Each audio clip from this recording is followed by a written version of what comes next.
ബാബുക്കമ്മിലൊക്കെ പ്രവർത്തിച്ചത് ഓട്ടോമാറ്റിക്കായിട്ട് ഞാൻ CTC ആരാണ്. ആ CTC ആവുമ്പോൾ സ്റ്റേജിൽ കയറേണ്ടി വരും എന്നൊക്കെ നേരത്തെ അറിയുകയാണെങ്കിൽ ഈ വൈക്കാൻ വരില്ല. അപ്പോൾ ഞാൻ കുടുങ്ങിയതാണ്. പക്ഷെ വരാതെ കുറവല്ല. എൻ്റെ അനുഭവം പറയണ്ടേ, എൻ്റെ അനുഭവം പറഞ്ഞാലല്ലേ ആൾക്കാർക്ക് മനസ്സിലാവും. അപ്പോൾ എന്നെ നേരത്തെ പരിചയമുള്ള ആളുകളുണ്ട്, കുറേ ആളുകളുണ്ട്. പക്ഷെ അവരൊക്കെ സഹിക്കുക, അതെല്ലാം നിർവാഹമല്ല. നേരത്തെ പറഞ്ഞതും നേരത്തെ കേട്ടതും അത് തന്നെയാണ് ഈ ബിസിനസ്, മറ്റൊന്നുമല്ല. തുടക്കത്തിൽ എനിക്കൊരു സന്തോഷ വാർത്ത പറയേണ്ടത്, 5 കൊല്ലം ഞാൻ ഇതിലേക്ക് വന്നിട്ട് ഞാൻ എൻ്റെ മോനോട് പറഞ്ഞു ഫസ്റ്റ്. അപ്പോൾ മോൻ ചെയ്തു, ഉപ്പ എന്തോ ഉണ്ടായിരുന്നു കുടുങ്ങിയിട്ടുണ്ടാവും, നമ്മൾ കൊള്ളാനുമില്ല തള്ളാനുമില്ല, ഉപ്പ ചെയ്യുന്നത് ചെയ്തോട്ടെ എന്നില്ല എനിക്ക് നിന്നു.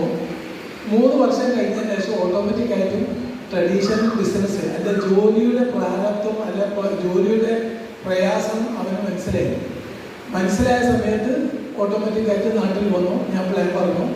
അപ്പോൾ ഉപ്പ ചെയ്യുന്ന ബിസിനസ്സാണ് യഥാർത്ഥ ബിസിനസ് ബോധ്യപ്പെട്ടു. എൻ്റെ കൂടെ കട്ടക്ക് നിന്നു.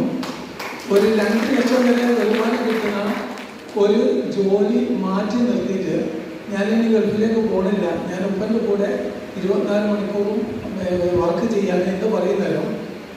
ഞാൻ വന്നത് മകളുടെ റിസൾട്ട് അനുസരിച്ചിട്ടാണ്. പക്ഷേ എൻ്റെ മകൻ വന്നത് മകളുടെ റിസൾട്ടോ എൻ്റെ പോലീസോ കണ്ടിട്ടല്ല. അവൻ മാസങ്ങളോളം ഇവിടെ വന്നതിന് ശേഷവും ഇന്ന് ഇന്ത്യയിൽ അറിയപ്പെട്ട കേരളത്തിൽ അറിയപ്പെട്ട എല്ലാ MLM കമ്പനിയെ കുറിച്ചും പഠിച്ചു. അവരൊക്കെ പ്ലാൻ പഠിച്ചു. അവരൊക്കെ വരുമാനങ്ങൾ ഏത് രീതിയിലാണെന്ന് പഠിച്ചു. അപ്പം എൻ്റെ ഉപ്പ എത്തിപ്പെട്ടത് യഥാർത്ഥ വഴിയിലാണ്. ഞാൻ പ്ലാനൊന്നും പഠിച്ചിട്ട് വന്നതല്ല, ഞാൻ പ്രൊഡക്റ്റ് റിസൾട്ട് കിട്ടി അങ്ങനെ വന്നതാണ്. പക്ഷേ ഇവര് ഞാനറിയാതെ എല്ലാ പ്ലെയറും പഠിച്ചു. ആര് പഠിച്ച സമയത്ത് ഓരോ കാര്യം മനസ്സിലായി. ഇന്ന് ഇന്ത്യയിൽ കേരളത്തിൽ നമ്പർ 1 കമ്പനി അത് മൈലേജ് സ്റ്റൈൽ മാർക്കറ്റിംഗ് ഗ്ലോബൽ ഇത് വെറുതെ പറയല്ല.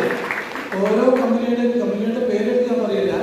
ആ കമ്പനിയുടെ ഏറ്റവും വലിയ ലീഡേഴ്സുമായി ബന്ധപ്പെട്ട് അവരുമായിട്ട് സ്നേഹം പ്രകടിപ്പിച്ച് അവരെ വാട്സാപ്പിലും അവരുടെ അല്ലാതെയും അവരുടെ കോണ്ടാക്ട് നമ്പറും ഒക്കെ വാങ്ങി ഇതിൻ്റെ എല്ലാ പ്ലാനും അവർ പറയാത്ത പല പ്ലാനും. ചില കമ്പനിയുടെ തുടക്കത്തിൽ ഒരു പ്ലാനും പറയുന്നില്ല, സ്റ്റാറ്റസ് നോക്കാൻ മാത്രമേ പറയുന്നത്.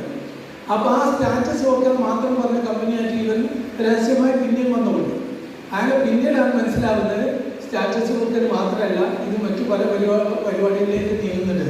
അവസാനം അദ്ദേഹത്തെ ചോദ്യം ചെയ്ത സമയത്ത് എന്ത് ചെയ്തു, അദ്ദേഹത്തിന് മനസ്സിലായി ഇവനെ ആ കമ്പനിയിലേക്ക് ചേർക്കാൻ വേണ്ടിയിട്ടാണ് അദ്ദേഹം ശ്രമിക്കുന്നത്. അവസാനം മൈലേജിൻ്റെ പ്ലാനായിട്ട് പറഞ്ഞുകൊണ്ട് അദ്ദേഹമായിട്ട് പിരിഞ്ഞു. അപ്പോൾ മൈലേജിൻ്റെ പ്ലാൻ അല്ലാതെ മറ്റൊന്നും ഇവിടെ ശരിയെല്ലാം ബോധ്യപ്പെട്ടിട്ട് എൻ്റെ മോഹമാണ്. 5 കൊല്ലമായി ഞാനിതിലേക്ക് വന്നിട്ട് എൻ്റെ വൈഫിൻ്റെ